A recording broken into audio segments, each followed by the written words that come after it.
Amici di TG Plus, buongiorno. Oggi parliamo di riso veneto. Lo facciamo con il nostro ospite Filippo Sussi, che è presidente Risicoltori Confagricoltura Veneto. Filippo, buongiorno. Buongiorno. Buongiorno a lei, grazie di essere con noi. Noi ci eravamo salutati in inverno, ci ritroviamo in estate, quindi sicuramente la prima domanda è come sta andando, come sta procedendo questa stagione estiva? Allora, le semine sono state effettuate abbastanza regolarmente. C'è stata nelle nostre zone qualcuno che ha dovuto rinunciare, soprattutto nel Mantovano, perché la siccità colpiva forte ha colpito forte nei mesi di aprile e maggio, poi però si è abbastanza risolta. Parlando con lei vedo che il problema siccità è sicuramente forse il più preponderante.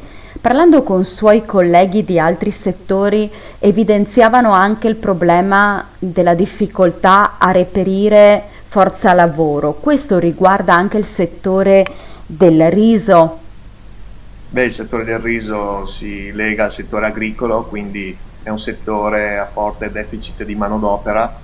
È molto difficile chi ha bisogno trovare operai specializzati. Certamente questo è un problema molto sentito. Inoltre anche gli operai comuni non è facile come in tutti gli altri settori agricoli.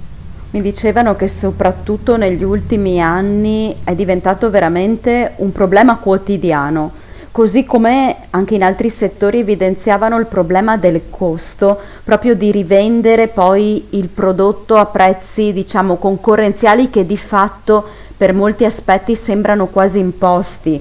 È così anche per voi? L'agricoltura purtroppo, soprattutto quello dei cereali, sconta un po' il fatto che non è il produttore che fa il prezzo e quindi si subisce il prezzo effettuato dal mercato.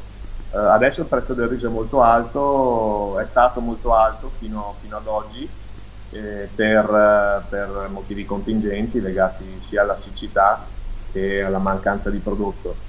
E attualmente tuttavia c'è un forte calo per alcune varietà di riso che sta mettendo molto in difficoltà i produttori. Diciamo che complessivamente rispetto all'estate 2022 siete soddisfatti?